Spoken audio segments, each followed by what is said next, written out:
Matric আৰু উচ্চতৰ মাধ্যমিক চূড়ান্ত পৰীক্ষাৰ মূল্যায়ন পদ্ধতিৰ বিৰোধিতাৰে শিৱসাগৰত ছাত্ৰ মুক্তি সংগ্ৰাম সমিতিৰ সংবাদমেল।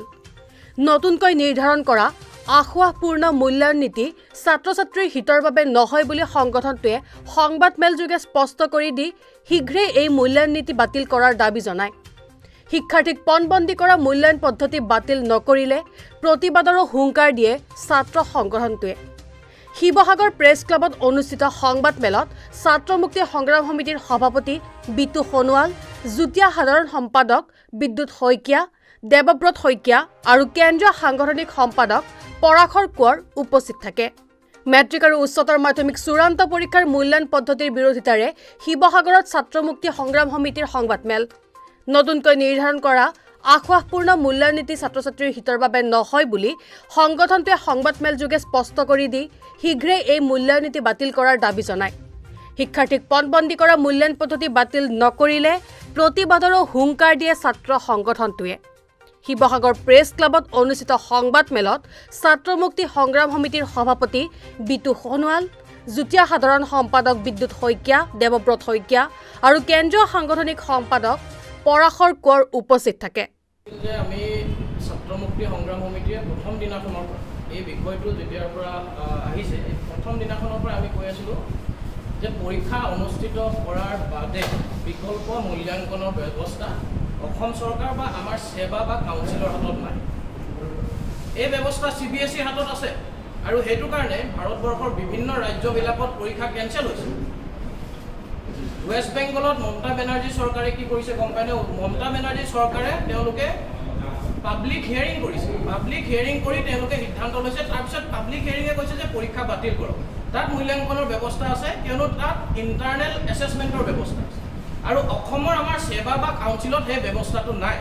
গতিকে আমি ছাত্ৰ মুক্তি সংগ্ৰাম সমিতিয়ে প্ৰথম দিনাৰ পৰা কৈ আহিছিলোঁ যে পৰীক্ষা অনুষ্ঠিত কৰাৰ বাহিৰে তাত বিকল্প ব্যৱস্থা নাই।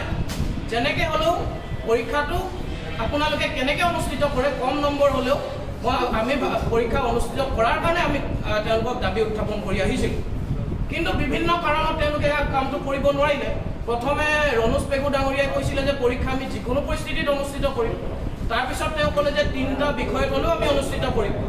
তাৰপিছত শিক্ষামন্ত্ৰী ডাঙৰীয়াই ক'লে যে 4টা বিষয়ত অনুষ্ঠিত, মুখ্যমন্ত্ৰী ডাঙৰীয়াই ক'লে যে 4টা বিষয়ত অনুষ্ঠিত কৰিম। তাৰপিছত ৰণোজ পেগু ডাঙৰীয়াই ক'লে যে 15 ছেপ্টেম্বৰৰ মাহত পৰীক্ষা পাতিম, 15 ছেপ্টেম্বৰৰ আগত ৰিজাল্ট দিম। শিক্ষামন্ত্ৰী মহোদয়ে ক'লে যে আগষ্টৰ ভিতৰত পৰীক্ষা পাতিব নোৱাৰিলে পৰীক্ষা আমি বাতিল কৰিম। গতিকে দুজন চৰকাৰৰ মুৰব্বীৰ মাজত তেওঁলোকৰ সামঞ্জস্য নাই। আৰু আমাৰতো এনেকুৱা লাগে যে শিক্ষামন্ত্ৰীয়ে ফ্ৰী হেণ্ড কাম কৰিবলৈ পোৱা নাই। শিক্ষামন্ত্ৰী এজন মন্ত্ৰী, তেওঁ হাত খুলি কাম কৰিব পাব লাগে। সেই কামটো আমি ভাবোঁ যে শিক্ষামন্ত্ৰী ৰণোজ পেগু ডাঙৰীয়াই কৰিবলৈ পৰা নাই বিভিন্ন কাৰণত। আৰু সেইটো কাৰণে তেওঁ পৰীক্ষা অনুষ্ঠিত কৰিম বুলি বহুত কৈ থকাৰ পিছতো অনুষ্ঠিত কৰিব নোৱাৰি। এতিয়া তাৰপিছত তেওঁলোকে বিশেষজ্ঞ কমিটি গঠন কৰিলে। আমি ভাবোঁ যে ইয়াত কোনো তেনেকুৱা ব্যৱস্থা আচলতে নাই। সেইটো কাৰণে আমি পৰীক্ষা অনুষ্ঠিত কৰিবলৈ কৈ আছিলোঁ, বিভিন্ন ৰূপে কৈ আছিলে। কিন্তু তাৰপিছত তেওঁলোকে বিভিন্ন দল সংগঠনৰ লগত আলোচনা কৰিলে, আলোচনা কৰি এটা বিষয় উলিয়াইছে। আৰু এইটো যিটো এটা ব্যৱস্থা উলিয়াইছে, এইটোতো মানে তাতকৈ ভয়ংকৰ এটা ব্যৱস্থা। গতিকে এই ব্যৱস্থাটো কিন্তু যিকোনো প্ৰকাৰে বাতিল হ'ব লাগিব। আৰু এতিয়া আৰু আলোচনাৰ মাজেৰে আচলতে কি ব্যৱস্থা আনিব পাৰিম। কিন্তু আপোনালোকে নিজে ভাবক যে পৰীক্ষা যদি চাৰ্টিফিকেটখন পায়, পোৱাৰ পিছত যদি চাকৰি নাপায়, তাৰ কাৰণে আকৌ এটা পৰীক্ষা দিব লাগে, তেতিয়াহ'লে এই পৰীক্ষাটোৰ কি অৰ্থ? গতিকে এই গোটেই ব্যৱস্থাটো এটা বেমেজালি, আগুৱাপূৰ্ণ। আৰু সেইটো কাৰণে আমি এই সিদ্ধান্তটো আচলতে বাতিল কৰিবলৈ দাবী উত্থাপন কৰিছোঁ।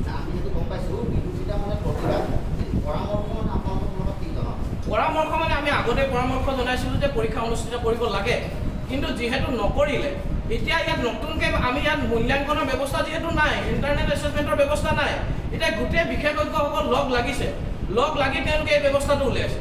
কিন্তু এই ব্যৱস্থাটো আকৌ মানি ল'ব পৰা বিধৰ নহয়। বাকীখিনি ঠিকে আছে, কিন্তু আপুনি নিজে ভাবক যে ল'ৰা ছোৱালী যিজনে এবাৰ মেট্ৰিক দিব, অভিভাৱকে যদি গম পায় ভৱিষ্যতে চাকৰি নাপায়, তেতিয়াহ'লে তেওঁ সেই অভিভাৱকজনে এই ব্যৱস্থাটো কেনেকৈ মানি ল'ব? প্ৰথম কথা, এই ব্যৱস্থাটো বাতিল হ'ব লাগে, এই সিদ্ধান্তটো বাতিল হ'ব লাগে। তাৰপিছত কি ভাল ব্যৱস্থা আছে আৰু অন্যান্য বিকল্প ব্যৱস্থা কি আছে, সেইটো আজিৰ তাৰিখত আমিও ইয়াত ক'ব নোৱাৰোঁ। কাৰণ এতিয়া গোটেই কথাবিলাক ক্লিয়াৰ হৈ থকা নাই, যিহেতু ইণ্টাৰনেল এছেছমেণ্টৰ ব্যৱস্থা নাই। আলোচনাৰ ভিত্তিত বিকল্প ৰাস্তা ওলাব বুলি আমি আশা ৰাখিছোঁ। আৰু আচলতে সকলো অসমৰ যিমানবিলাক ছাত্ৰ সংগঠন আছে, যিমানবিলাক আৰু ষ্টেক হোল্ডাৰ্ছ আছে, সকলোকে আচলতে এই আলোচনাত আৰু মানে ভাগ ল'বলৈ দিব লাগে। সকলো শিক্ষাবিদ, অকল কেইগৰাকীমান শিক্ষাবিদ নহয়, সকলো শিক্ষাবিদ চব জিলাৰ পৰা, সকলো ছাত্ৰ সংগঠন আৰু অন্যান্য বিশিষ্ট নাগৰিকসকল, বুদ্ধিজীৱীসকলক লৈ সকলোকে লৈ আলোচনা কৰক। আমি ভাবোঁ যে তাৰপিছত এটা ব্যৱস্থা ওলাব, কিন্তু এই ব্যৱস্থাটো কোনো পধ্যে মানি ল'ব নোৱাৰে।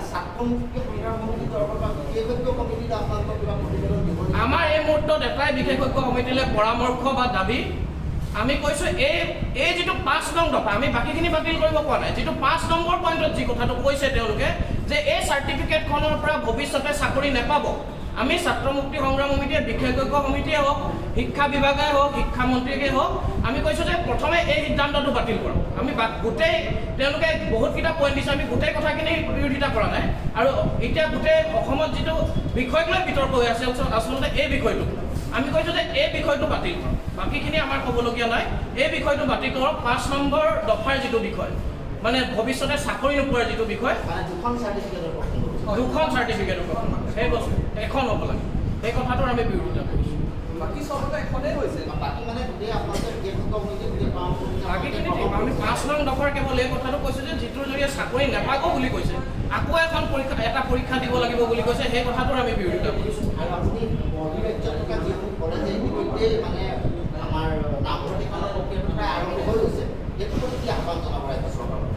সেইকাৰণে আমি কৈছিলোঁ যে এতিয়া চাওক, এতিয়া যদি আকৌ তেওঁলোকে বহিৰাজ্যত এতিয়া পঢ়িবলৈ গৈছে, এতিয়া এই মূল্যাংকনৰ ব্যৱস্থাৰ জৰিয়তে বহিৰাজ্যত ক'ৰবাত এডমিশ্যন হ'ব, কোনোবাই পাব, কোনোবাই নাপাব। কিন্তু এইটো যদি এই সিদ্ধান্তটো যদি বাতিল নকৰে, ভৱিষ্যতে বহিৰাজ্যত পঢ়া ছাত্ৰ ছাত্ৰীও চাকৰি নাপাব। বহিৰাজ্যত যেনিবা দিল্লী ইউনিভাৰ্চিটিতে পঢ়ি আহিলে বা বাহিৰত যিকোনো এখন কলেজ বা ইউনিভাৰ্চিটিত পঢ়িলে, তাৰপিছত অসম চৰকাৰে এটা চাকৰি এপ্লাই কৰিলে তেওঁ এই উচ্চ শিক্ষাটো কাম নহ'ব। গতিকে সেইকাৰণে আমি কৈছোঁ যে এইটো এটা বহুত ডাঙৰ হঠকাৰী সিদ্ধান্ত। অসম চৰকাৰ, শিক্ষামন্ত্ৰী, শিক্ষা বিভাগে বাতিল কৰক, বিবেচনা কৰক, অন্যথা আমি ছাত্ৰ মুক্তি সংগ্ৰাম সমিতিয়ে প্ৰতিবাদী কাৰ্যসূচী ল'বলৈ আমি বাধ্য। গঠন কৰি দিছিলে, সেই বিশেষজ্ঞ কমিটিয়ে যোৱা 1 জুলাই তাৰিখে তেওঁলোকে প্ৰতিবেদন দাখিল কৰিব। কিন্তু সেই প্ৰতিবেদনত এটা খুব ভয়ংকৰ আৰু খুব হঠকাৰী সিদ্ধান্ত, এক ভয়ংকৰ তেওঁলোকে ছাত্ৰ ছাত্ৰীসকলৰ ভৱিষ্যত ধ্বংস কৰিব পৰা এক ভয়ংকৰ তেওঁলোকে কথা বা তেওঁলোকে এক সিদ্ধান্ত তেওঁলোকে গ্ৰহণ কৰিলে।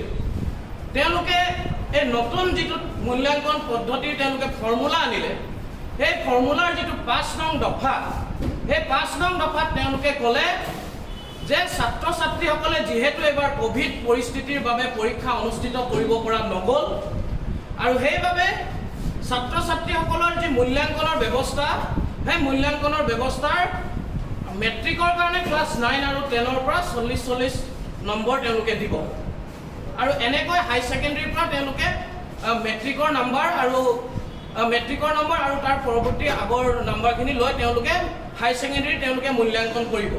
কিন্তু তাৰ 5 নং দফাত যিটো তেওঁলোকে ভয়ংকৰ কথা উল্লেখ কৰিলে, যিটোক লৈ অসমৰ ৰাজনীতি, অসমৰ শিক্ষা জগত, অসমৰ ছাত্ৰ ছাত্ৰীসকল আৰু অসমৰ ছাত্ৰ ছাত্ৰীসকলৰ অভিভাৱকসকল বিপদত পৰিছে, সেই সিদ্ধান্তটো হ'ল যে তেওঁলোকে কৈছে যে এই মূল্যাংকনৰ ব্যৱস্থাৰ জৰিয়তে যিখন তেওঁলোকে মাৰ্কশ্বিট বা যিখন তেওঁলোকে চাৰ্টিফিকেট লাভ কৰিব, সেই চাৰ্টিফিকেটখনে ভৱিষ্যতে অসম চৰকাৰৰ যিকোনো অসম চৰকাৰৰ যদি চাকৰি পাবলগীয়া হয়, ছাত্ৰ ছাত্ৰীসকলে যদি মেট্ৰিকৰ পিছত যদি মেট্ৰিকৰ যদি ক্ৰাইটেৰিয়া থাকে বা মেট্ৰিকৰ মাৰ্কশ্বিট চাই বা হাই ছেকেণ্ডেৰী মাৰ্কশ্বিট চাই যদি চাকৰি পাব লাগে, তেওঁলোকে ক'লে যে এই মেট্ৰিক আৰু এই হাই ছেকেণ্ডেৰী চাৰ্টিফিকেটখনে চাকৰি পোৱাত কিন্তু তেওঁলোকে কাম নিদিব বুলি তেওঁলোকে সিদ্ধান্ত লয়। গতিকে আমি ছাত্ৰ মুক্তি সংগ্ৰাম সমিতিয়ে অসম চৰকাৰৰ শিক্ষা বিভাগৰ এই সিদ্ধান্তৰ তীব্ৰ বিৰোধিতা কৰিছোঁ, আৰু বিশেষজ্ঞ সমিতিয়ে যি এইটো নতুন ফৰ্মুলা আনিছে যে চাকৰি নাপাব, বিশেষজ্ঞ সমিতিৰ অন্যান্য মূল্যাংকনৰ ব্যৱস্থাসমূহৰ লগত আমি একমত, কিন্তু এই যিটো তেওঁলোকে ফৰ্মুলা আনিছে, তেওঁলোকে কৈছে যে চাকৰি নাপাব, তাত আমি ছাত্ৰ মুক্তি সংগ্ৰাম সমিতিয়ে তীব্ৰ বিৰোধিতা কৰিছোঁ। আৰু আমি অসম চৰকাৰক দাবী উত্থাপন কৰিছোঁ যে ছাত্ৰ ছাত্ৰীৰ ভৱিষ্যত সুৰক্ষাৰ বাবে এই সিদ্ধান্ত অতি শীঘ্ৰে বাতিল হ'ব লাগিব। এই সিদ্ধান্ত অতি শীঘ্ৰে বাতিল হ'ব লাগিব, নহ'লে ছাত্ৰ মুক্তি সংগ্ৰাম সমিতিয়ে পৰৱৰ্তী সময়ত আমি প্ৰতিবাদী কাৰ্যসূচী আমি ল'বলৈ বাধ্য হ'ম। শ্ৰদ্ধাৰ সাংবাদিক বন্ধুসকল, আপোনালোকে নিশ্চয় জানে যে আমাৰ ছাত্ৰ ছাত্ৰীসকলৰ ভৱিষ্যতক লৈ এইবাৰ বিশেষকৈ ক'ভিড পৰিস্থিতিৰ বাবে আমাৰ ছাত্ৰ ছাত্ৰীসকলৰ ভৱিষ্যত অনিশ্চয়তাৰ দিশলৈ গতি কৰিছে। আচলতে এইবাৰৰ মেট্ৰিক আৰু হায়াৰ ছেকেণ্ডেৰীৰ যি পৰীক্ষা, সেই পৰীক্ষা আচলতে ফেব্ৰুৱাৰী বা মাৰ্চ মাহৰ ভিতৰত হৈ যাব লাগিছিল। কিন্তু পূৰ্বৰ চৰকাৰৰ অদূৰদৰ্শিতা, পূৰ্বৰ চৰকাৰৰ অকৰ্মণ্যতা আৰু তেওঁলোকৰ প্লেন নথকাৰ কাৰণে, কোনো ধৰণৰ তেওঁলোকৰ কাৰ্যসূচী বা ছাত্ৰ ছাত্ৰীসকলৰ ভালৰ কথা নভবাৰ কাৰণে, তেওঁলোকৰ প্লেনৰ অভাৱৰ কাৰণে, তেওঁলোকৰ আনপ্লেন তেওঁলোকৰ স্থিতিৰ কাৰণে আজি আমাৰ ছাত্ৰ ছাত্ৰীসকলে ইমান সমস্যাত পৰিবলগীয়া হৈছে। আজি বিজেপি চৰকাৰৰ আপোনালোকে যদি কাম কাজ চায়, পূৰ্বৰ চৰকাৰৰ আৰু এতিয়াৰ চৰকাৰৰ যদি কাম কাজ চায়, তেতিয়াহ'লে দেখিব যে তেওঁলোকৰ কামৰ তেওঁলোকৰ প্লেনিঙৰ খুব অভাৱ আমি দেখিবলৈ পাম। আৰু সেইটো কাৰণে যোৱাবাৰ যেতিয়া আমাৰ ক'ভিড মহামাৰী হৈছিলে, সেই ক'ভিড মহামাৰীৰ সময়তো আনপ্লেন লকডাউন দি দিয়াৰ কাৰণে আমাৰ অসমৰ অৰ্থনীতিয়ে হওক, ছাত্ৰ ছাত্ৰীসকলৰ ভৱিষ্যতে হওক, গোটেইবিলাক ধ্বংসমুখলৈ গতি কৰিছিলে। আৰু ঠিক একেধৰণে এইবাৰো আমি অসমৰ শিক্ষা বিভাগক দেখিলোঁ যে ফেব্ৰুৱাৰী আৰু মাৰ্চ মাহত তেওঁলোকে ৰাজনৈতিক ইলেকশ্যনৰ কাৰণে পৰীক্ষাটো পাতিব নোৱাৰাৰ বাবে আজি ছাত্ৰ ছাত্ৰীসকলে এনেকুৱা ধৰণৰ ভৱিষ্যতৰ অন্ধকাৰ দিশলৈ গতি কৰিছে। আপোনালোকে দেখিছে যে ছাত্ৰ ছাত্ৰীসকলে এইবাৰ পৰীক্ষাটো তেওঁলোকে যেতিয়া অনুষ্ঠিত কৰিব নোৱাৰিলে বা তাৰ আগতে যেতিয়া তেওঁলোকে কৈ আছিলে যে ছাত্ৰ ছাত্ৰীসকলে কিন্তু পৰীক্ষা দিবলৈ সাজু হৈ আছিল, কিন্তু সাজু হৈ থকাৰ পিছতো স্বাস্থ্য বিভাগে ক'লে যে ক'ভিড পৰিস্থিতিৰ কাৰণে পৰীক্ষা অনুষ্ঠিত কৰিব পৰা নাযাব। সেই কথাও অভিভাৱকসকলে ক'ভিডৰ কাৰণে গোটেই কথাবিলাক আমি মানি ল'লোঁ, কিন্তু মূল্যাংকনৰ যি আহুৱাপূৰ্ণ যি তেওঁলোকে সিদ্ধান্ত ল'লে, যি তেওঁলোকে ফৰ্মুলা পৰীক্ষা অনুষ্ঠিত কৰে, সেই বিষয়টো সেই কথাটো কোৱাৰ কেইদিনমান পাছতে মুখ্যমন্ত্ৰী ডাঙৰীয়াই ক'লে যে 3টা নহয় 4টা বিষয়ত আমি পৰীক্ষা অনুষ্ঠিত কৰিম। যদি আপোনালোকে লক্ষ্য কৰে দেখিব, শিক্ষামন্ত্ৰী আৰু মুখ্যমন্ত্ৰীৰ কথাৰ কোনো ধৰণৰ মিল নাই। এখন চৰকাৰৰে দুজন মুৰব্বীৰ বিভিন্ন কথা অমিল। তাৰপিছত তেওঁলোকে কেইবাটাও জাতীয় সংগঠন আৰু অনুষ্ঠানৰ লগত তেওঁলোকে আলোচনা কৰি পৰীক্ষা বাতিল কৰাৰ সিদ্ধান্ত ল'লে। কেবিনেটত তেওঁলোকৰ আলোচনা হ'ল, তাৰ বাবে তেওঁলোকে এক্সপাৰ্ট কমিটি বনাই দিলে। এজন উপাচাৰ্য আপোনাৰ দীপক কুমাৰ শৰ্মা ডাঙৰীয়াৰ নেতৃত্বত হাই ছেকেণ্ডেৰীৰ কাৰণে, প্ৰাক্তন উপাচাৰ্য ডিব্ৰুগড় ইউনিভাৰ্চিটিৰ অলক কুমাৰ বুঢ়াগোহাঁই ডাঙৰীয়াৰ নেতৃত্বত মেট্ৰিক পৰীক্ষাৰ কাৰণে তেওঁলোকে 1 জুলাই তাৰিখে ঘোষণা কৰিলে তেওঁলোকৰ প্ৰতিবেদন, তেওঁলোকৰ যিসমূহ কেনেকৈ ছাত্ৰ ছাত্ৰীক উত্তীৰ্ণ কৰা হ'ব। তাতে যিটো অতি ভয়ংকৰ তেওঁলোকে সিদ্ধান্ত দিলে, 5 নম্বৰ দফাত যিটো তেওঁলোকে তাত সিদ্ধান্ত দিলে যে এই পৰীক্ষাৰ যিখন মাৰ্কশ্বিট প্ৰদান কৰা হ'ব, সেইখন কেৱল উত্তীৰ্ণৰ কাৰণে প্ৰদান কৰা হ'ব ছাত্ৰ ছাত্ৰীসকলক। 10ম শ্ৰেণীৰ উত্তীৰ্ণ, মেট্ৰিক পৰীক্ষাত উত্তীৰ্ণ আৰু হাই ছেকেণ্ডেৰী পৰীক্ষাত উত্তীৰ্ণৰ কাৰণে। কিন্তু এই মাৰ্কশ্বিটখন বাকী যিসমূহ প্ৰতিযোগিতামূলক পৰীক্ষা হ'ব, সেয়া টেটেই হওক বা আন বিভাগসমূহৰ পৰীক্ষাই হওক বা সেয়া আপোনাৰ ভৱিষ্যত জীৱনত আপোনাৰ UGC নেট বা তাৰপিছত তেওঁলোকে অধ্যাপকৰ চাকৰিৰ কাৰণে হওক, এই ক্ষেত্ৰত প্ৰযোজ্য নহ'ব বুলি এটা তেওঁলোকে ঘোষণা কৰিলে। কিন্তু কথা হ'ল যে এজন ছাত্ৰ বা এগৰাকী ছাত্ৰীয়ে 2020 চনটো গোটেই এটা ক্লাছতে অধ্যয়ন কৰিলে, আজি 6 মাহ হ'ল, আজি জুলাই পালেহি, 1.5 বছৰ তেওঁলোকে একেখিনি পাঠ্যক্ৰমেই একেটা বছৰ 1.5টা বছৰ ধৰি অধ্যয়নে কৰি আছে। আৰু তেওঁলোকক কেনেকৈ পাছ কৰা হ'ব, কেনেকুৱা ধৰণে তেওঁলোকক উত্তীৰ্ণ কৰা হ'ব, আজিলৈকে এটা সঠিক সিদ্ধান্ত দিব পৰা নাই। আজি 1.5টা বছৰ তেওঁলোকে একেখিনি পাঠ্যক্ৰম অধ্যয়ন কৰি আছে আৰু তেওঁলোকে ঘোষণা কৰিছে যে তেওঁলোকে আকৌ পৰীক্ষা দিব লাগিব। ৰনোজ পেগু ডাঙৰীয়াই সিদিনাখন কৈছে যে প্ৰতিযোগিতামূলক পৰীক্ষা টেটেই হওক বা আন ধৰণৰ পৰীক্ষা যিহেতু মেট্ৰিকৰ আৰু হাই ছেকেণ্ডেৰী নাম্বাৰক লৈ অনুষ্ঠিত যিহেতু নিৰ্ধাৰণ কৰা হয়, গতিকে তেওঁলোকে আকৌ এটা পৰীক্ষা দিব লাগিব।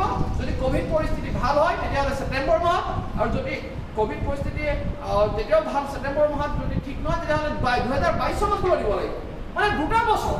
2টা বছৰ ছাত্ৰ ছাত্ৰীসকলে একেখিনি পাঠ্যক্ৰমে 2 বছৰ ধৰি পঢ়ি থাকিব লাগিব।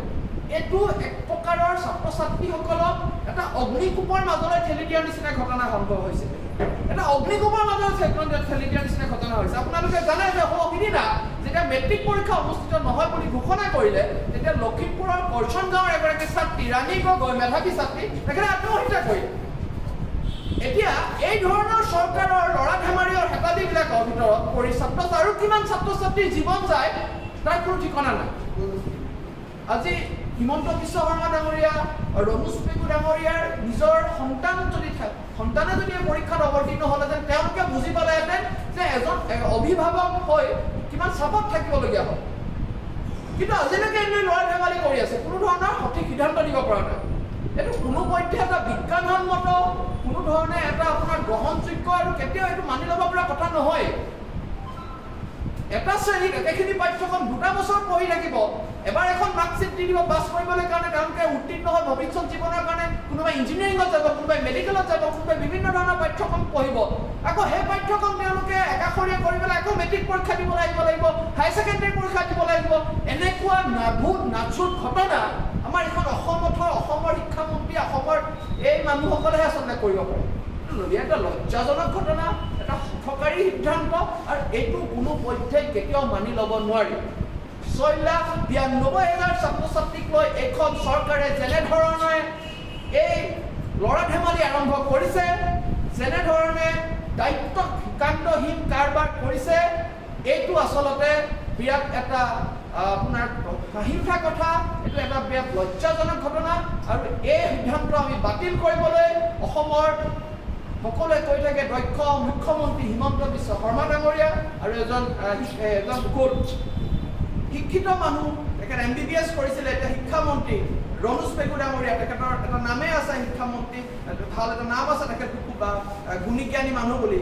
গতিকে এনেকুৱা গুণীজ্ঞানী মানুহ আমাৰ মন্ত্ৰী সভাত থকাৰ পাছত কেনেধৰণে এনেকুৱা সিদ্ধান্ত ল'ব পাৰে, সেইটো আচলতে বিৰাট দুখজনক এটা ঘটনা। গতিকে আমি দাবী জনাইছোঁ, আপোনালোকে এই সিদ্ধান্ত অতি সোনকালে বাতিল কৰক, আৰু যিসকল আমাৰ শ্ৰদ্ধেয় শিক্ষাবিদ বা যিমানখিনি মানুহ এই বিশেষজ্ঞ কমিটিত আছে, আমি ছোৱালীখিনি কেনেকৈ ইয়াৰ লগত প্ৰতিযোগিতা কৰিব। ছাত্ৰ ছাত্ৰীয়ে 90-95% নম্বৰ পোৱাটো ছাত্ৰ ছাত্ৰীৰ ভুল ক'ত? এজন ছাত্ৰ ছাত্ৰীয়ে অধ্যয়ন কৰিছে, তেওঁ কষ্ট কৰিছে, তেওঁ পাব পাৰে 90-95% নম্বৰ। তাত ছাত্ৰ ছাত্ৰীসকলৰ দুখ নাই নহয়, দুখ আপোনালোকৰ ব্যৱস্থাত আভ্যন্তৰীণ মূল্যাংকনৰ ব্যৱস্থা নাই। আপুনি 13টা বছৰে শিক্ষামন্ত্ৰীৰ দায়িত্ব আছিল অসমৰ, এতিয়া আপুনি অসমৰ মুখ্যমন্ত্ৰী, আপোনালোকৰ আভ্যন্তৰীণ মূল্যাংকনৰ ব্যৱস্থা নাই। আপোনালোকে পৰীক্ষা অনুষ্ঠিত কৰিবলৈ সাহস নকৰিলে। সকলোৱে কৈছিলে আমি ছাত্ৰ মুক্তি সংগ্ৰাম সমিতিৰ মেমৰি নাম দিছিলোঁ, পৰীক্ষাৰ কেন্দ্ৰৰ সংখ্যা আপোনালোকে বঢ়াই দিয়ক, আপোনালোকে বিশেষজ্ঞ সমিতি গঠন কৰি গোটেই চেনিটাইজেশ্যনৰ ব্যৱস্থা কৰি এটা সুৰক্ষামূলক পদ্ধতিত পৰীক্ষা অনুষ্ঠিত কৰক। তেওঁলোকক প্ৰথম অৱস্থাত একদম বুকু ফিন্দাই কৈছিল আমি পৰীক্ষা অনুষ্ঠিত কৰিম, যেনেকুৱা ধৰণৰ পৰিস্থিতি হ'লেও, বানপানী হ'লেও আমি পৰীক্ষা অনুষ্ঠিত কৰিম, তেনেকুৱা ধৰণৰ গৰ্বৰ কথা কৈছিলে। এতিয়া আপোনালোকে কিহৰ দুখত, কিহৰ অভাৱত আপোনালোকে পৰীক্ষা অনুষ্ঠিত নকৰোঁ বুলি ক'লে? ঠিকে আছে, সেইটো ছাত্ৰ ছাত্ৰীসকলে মানি ল'লে, তাৰপিছত এনেকুৱা ধৰণৰ কিয় বেমেজানি ধৰণৰ কথা কৈছে? ছাত্ৰ ছাত্ৰীয়ে নম্বৰ দিব লাগিব, সঠিক নম্বৰ দিব লাগিব, সেইটো আপোনালোকৰ কাম। সেইটো ছাত্ৰ ছাত্ৰীক আপোনালোকে কিয় দুৰ্যোগ ভোগাইছে? ছাত্ৰ ছাত্ৰীৰ ক্ষতি হ'ব পৰা কোনো ধৰণৰ কথা, কোনো ধৰণৰ সিদ্ধান্ত আমি মানি নলওঁ। ইয়াৰ বিপক্ষে আমি অনাগত দিনত যেনেকুৱা ধৰণৰ কাৰ্যসূচী গ্ৰহণ কৰিব লাগে আমি কৰিম, কিন্তু এই সিদ্ধান্ত অসম চৰকাৰ, শিক্ষা বিভাগ, সেৱা আৰু শিক্ষা সংকট আৰু বিশেষজ্ঞ সমিতিয়ে বাতিল কৰিব লাগিব। ধন্যবাদ।